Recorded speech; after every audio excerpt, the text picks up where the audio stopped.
And thank you. It's really hard to follow that, actually. Especially when I think about my experience with public performance. I think back to when I was at a karaoke bar in northern BC here in Alaska, working in the summer, and I sang Fight for Your Right to Party by the BC Boys, and it went really well, actually. People liked it. I'm not going to do that today. Sorry. And, you want me to do that? Well, actually, later in Montreal, I was at another party, a bachelor party, and I had the opportunity to sing again. And it went really badly, actually. People booed me, I think, and they told me I didn't know anything about karaoke. So I stopped doing that. So I'm not going to do that today. But the point of that story, actually, is that I think, when my director asked me why I come back here every year, and my connection to Lowell was that this inspiration we get here, for me, it inspires me, and the inspiration I heard today every year keeps me coming back. And so I decided to write a little something for you, and Annabelle and the students wrote something, so I'd like to share that with you. Kind of put it out. So, I get my greatest thoughts right in the middle of the night. Is anyone else like this? No? I think that must be the ghost of Jack Kerouac keeping me up, keeping us up in the full moon-lit night when all should be asleep, when pretty children dream of a better America. Jean whispering in Will's supplications of Cucamonga, Pachamama, Chupacabra, Americana. Him, old Jack, the true phantasm of the Lowell after hour, or the hum of all the lights awaiting their ignition in the early hour between night and day, accumulating strength to compose with time lost and left behind. Or it could be an angel, spinning in the midnight mill, blocked by the clock, the boom and the doom of the word clock. The turning of the wheel that enslaves to fill the will of silent mad sleepwalkers, furiously scribbling blue stripes on white stripes. Blue stripes, white stripes. But to get back to my middle of the night last week, September 24, full moonlit night at precisely around 3:30 a.m. When with Lowell on my mind, I know that it certainly must have been with utmost certified certitude and without so much as a hint of a speckle of single doubt, in even the further outward regions of my place where doubt is stored to warn us of fake news and such current day crap, that it must have been in my sleepy, drowsy state of being Jack's words in my ear. It must have been him preparing the cool autumnal air before the coming chill of winter. Him bringing the frost after the records heave unbearable in the fields. And I'm sure it was him mostly because of what he said. Do you know what he said? What Jack said? He said, David Amram. He's here, David, today. He's the train man. Or the train man, I'm not sure.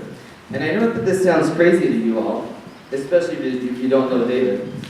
And especially because I sound like a crazy, creepy, sleepwalking sandwich maker.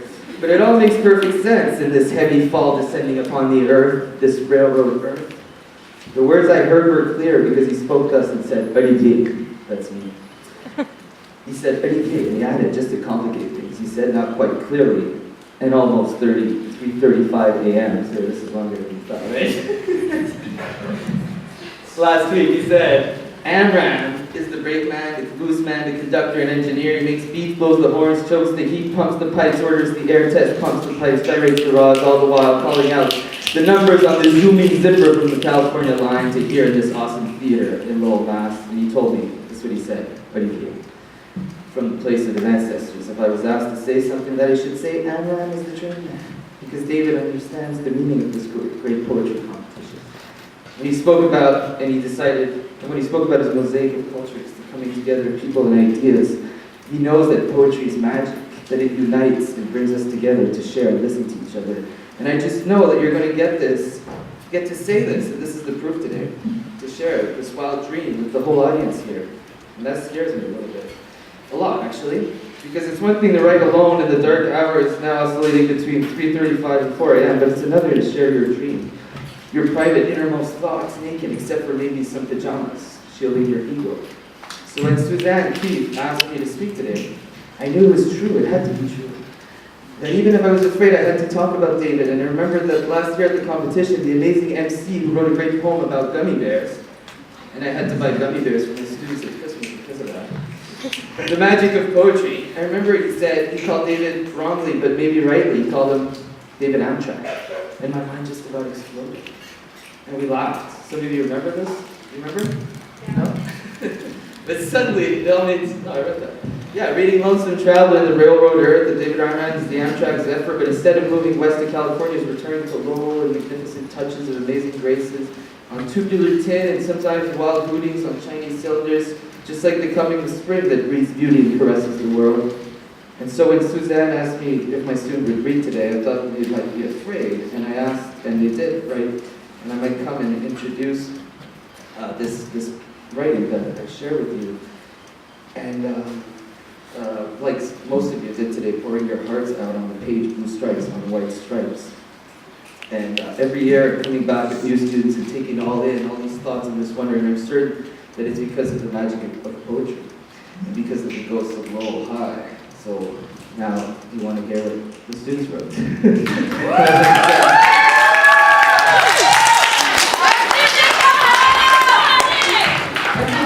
Our is a bit shorter.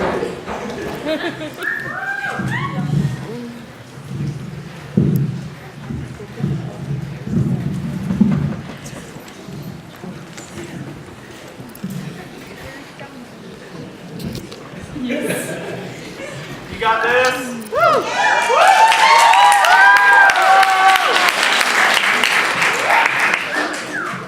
Traveling up the dark heart means screw your fears and doubt. For he is without a home, it is not something that someone else can build. He just wants to climb that mountain. Part of it, off of it, all of it. To make your own adventure, go down the road, no matter the consequences. Lift your head and look up there.